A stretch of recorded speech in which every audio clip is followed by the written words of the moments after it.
In this video, I am going to show you how to use a referral code on Cash App and earn $15.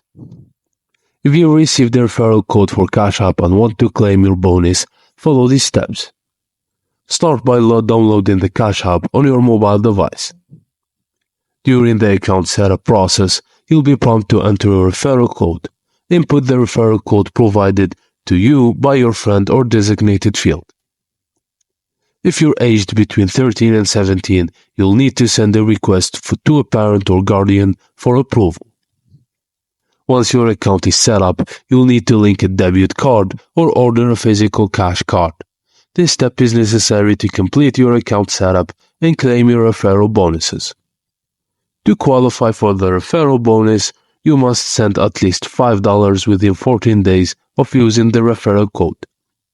This can be done by initiating a payment to a friend or making a purchase using the Cash App balance.